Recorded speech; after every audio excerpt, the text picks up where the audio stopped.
आपको कैसे पता कि वह आपको भाई मानती हैं? मामा जी तो मामा जी थे, डंडा पटक कर साष्टांग चरणों में गिर पड़े। जय जय, आप जैसे संत हमें बार बार मामा जी कह रहे हैं। हम पूछते हैं, किस नाते से कह रहे हैं? आपका मामा जी कहना ही यह प्रमाण है कि यह संबंध स्वीकार है। स्वामी जी गदगद हो गए। फिर बोले, एक और प्रश्न पूछना है। तुम बड़े भाई हो या छोटे भाई? मामा जी ने विनम्रता से कहा, हमारी लाडली जी के इस जगत में बहुत भाई हैं और उन सब में सबसे छोटा मैं हूं। स्वामी जी मुस्कुरा कर बोले, अच्छा, तो सबसे छोटे हो? फिर तो कभी कभी गोद में उठाकर दुलार भी करती होंगी, खिलाती बिलाती भी होंगी और सिर में पीड़ा होने पर दबाती भी होंगी। यह सुनते ही मामा जी की आंखें भर आईं। एक शब्द भी न बोल पाए, फूट फूट कर रो पड़े और चरणों में मस्तक रख दिया। स्वामी जी बोले, अरे भाई, ठाकुर जी भी ऐसे ही हैं, जैसा यथा माम प्रपद्यन्ते तांस्तथैव भजामे हम। कहा गया है, भक्त कहते हैं, जो बनाओ वही बन जाएंगे, जहां भेजो वहां चले जाएंगे। किसी देश में रहें, किसी वेश में रहें, बस तुम्हारे ही कहलाएंगे। मात्र 100 साल पुरानी बात है। अयोध्या के पंडित उमापति मानते थे कि मैं वशिष्ठ गोत्र का ब्राह्मण हूं, राम जी के कुल का पुरोहित हूं, वे मेरे जजमान हैं। वे रोज कनक भवन जाते और पुजारी को अपनी प्रसादी माला देकर कहते, हमारे जजमान को पहना देना। फिर खड़े होकर ठाकुर जी को आशीर्वाद देते। उस समय के रसिकजन उनके सिद्ध भाव का आदर करते थे, कोई आपत्ति नहीं करता था। लेकिन कुछ अक्खड़ संत भी होते थे जो कहते, अरे बड़ा भारी पंडित बनता है, ठाकुर जी को अपनी पहनी हुई माला पहनाता है। भाव है तो अपने घर में चाहे जो करे, यहां मंदिर में ऐसा करना ठीक नहीं। पुजारी जी को भी कहा, आज के बाद आप पहनी हुई माला नहीं, अमनिया नई माला पहनाएंगे। पंडित जी ने सहज भाव से उत्तर दिया, कोई बात नहीं, अमनिया पहना देंगे। नई माला मंगाकर ठाकुर कनक बिहारी को जैसे ही पहनाई गई, माला खंड खंड होकर गिर गई। लोगों ने कहा, शायद धागा कच्चा होगा। फिर मोटे रेशमी धागे में बड़ी मजबूत माला पिरोई गई, लेकिन धारण कराते ही वह भी खंड खंड होकर गिर गई। अनेक मालाएं इसी प्रकार गिर गईं। तब पंडित उमापति जी ने माली से एक माला ली और ठाकुर कनक बिहारी से कहा, हम जानते हैं कि तुम हमारे शिष्य हो, गुरु जी की प्रसादी माला ही पहनोगे। लो बच्चा, लो, रामभद्र मंगल हो तुम्हारा। ऐसा कहकर माला पहनाई तो ठाकुर जी ने प्रेम पूर्वक स्वीकार कर ली। कनक भवन में ठाकुर जी के 3 स्वरूप विराजमान हैं। एक तो टीकमगढ़ महारानी के द्वारा पधराए हुए स्थिर स्वरूप हैं, जिनका नाम है श्री महल विहारी विहारणी जी। दूसरे एक खड़े हुए स्वरूप हैं, जो द्वापर युग में स्वयं भगवान श्री कृष्ण और रुक्मिणी जी के द्वारा पधराए गए थे। वे तीर्थ यात्रा करते हुए अयोध्या पधारे, वहां कनक भवन का निर्माण कराया और स्वयं यजमान बनकर सीताराम जी के विग्रह की प्रतिष्ठा की। इनका नाम है श्री कनक बिहारी विहारणी जी। तीसरे छोटे ठाकुर जी हैं, जिन्हें विक्रमादित्य ने 2500 वर्ष पूर्व विराजमान कराया था, जिनके नाम से विक्रम संवत चलता है। इन्हें मणि विहारी कहा जाता है और ये झूला पर्वत जाते हैं। एक बार उनका डोला उमापति जी के मोहल्ले से निकला तो ठाकुर जी ने सिर झुका लिया। इससे उनका मुकुट गिर गया। लोग समझ नहीं पाए। बार बार मुकुट धारण कराया जाता और वे फिर गिरा देते। तब लोगों को समझ में आया कि जब तक भैया उमापति जी के मोहल्ले में है, ठाकुर जी सिर झुकाकर ही चलेंगे। पंडित उमापति जी जब मंदिर में आते थे तो पुजारी से कहते, किशोरी जी की तरफ का फाटक थोड़ा सा लगा दो, पर्दा लगा दो, यह बहू हैं, इन्हें गुरु का संकोच होगा। एक दिन पुजारी पर्दा लगाना भूल गया और पंडित जी पहुंच गए। किशोरी जी ने तुरंत अपनी ओर का फाटक बंद कर दिया। यह देखते ही पंडित उमापति जी फूट फूट कर रोने लगे और बोले, मेरी बहू इतनी सुकुमारी है। माता कौशल्या ने भी दीपक की बत्ती आगे बढ़ाने की आज्ञा कभी नहीं दी, और इन पुजारियों की भूल के कारण हमारी बहू रानी को कष्ट उठाना पड़ा। वे रोते हुए बोले, आज के बाद मैं कभी मंदिर में नहीं आऊंगा, वहीं से आशीर्वाद दूंगा। ठाकुर जी भी मानो रो पड़े, क्यों नहीं आएंगे मंदिर में? लोगों ने बहुत विनती की, समझाया, तब जाकर उन्होंने आना स्वीकार किया। आज भी किशोरी जी के नेत्रों में वह संकोच दिखाई पड़ता है। एक बार अयोध्या के ददुआ राजा ने अपने महल की नींव रखी और पंडित उमापति जी को बुलाया। उन्होंने मना कर दिया और बोले, ददुआ राजा मुझे बुला रहे हैं, उनके भाव का आदर है, पर मैं राम जी का पुरोहित हूं, ददुआ राजा का नहीं। वे धनाढ्य नहीं बल्कि अत्यंत अकिंचन ब्राह्मण थे। उस समय ददुआ राजा ने घोषणा की थी कि पंडित जी को 1000 स्वर्ण मुद्राएं प्रदान करेंगे।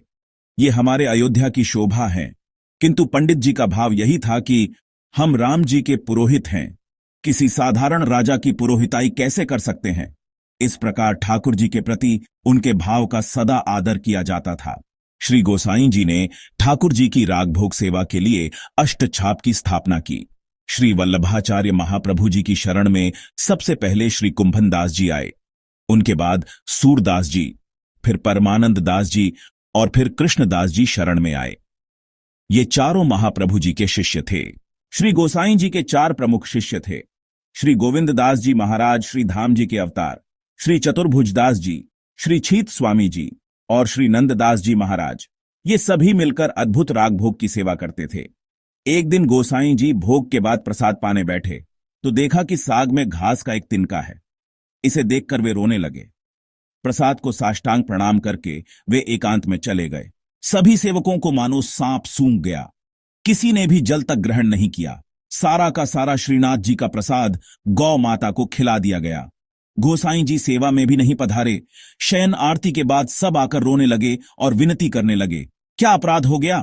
तब भी गोसाई जी रोते रहे। रोते रोते उनके नेत्र सूज गए थे। जब लोगों ने कारण पूछा तो बड़े व्याकुल होकर बोले, हमारे लाला इतने सुकुमार हैं और तुम लोग सेवा में इतनी असावधानी करते हो, यह हमसे सहन नहीं होता। लाल जी की सब्जी में तिनका। अभी तो मैं जीवित हूं और मेरे सामने ही सेवा में इतनी लापरवाही। अब मैं जीवित नहीं रहूंगा। भगवान की सेवा में असावधानी मुझसे सहन नहीं होती। सबने हाथ जोड़कर कहा, त्राहिमाम त्राहिमाम, अब असावधानी नहीं करेंगे। लेकिन वे बोले, जैसे वल्लभाचार्य महाप्रभु ने श्री कृष्ण प्रेम में देह का त्याग किया था, वैसे ही मैं भी देह का त्याग करूंगा। गोसाई जी ने काशाय वस्त्र धारण कर लिए और ठाकुर जी के पास जाकर बोले, जय जय, अब तुम्हारे सेवकों को तुम ही संभालो, हम तो जा रहे हैं। ठाकुर जी रो पड़े और बोले, अब जा रहे हो, हम तुम्हें मना नहीं कर सकते, तुम जाओ।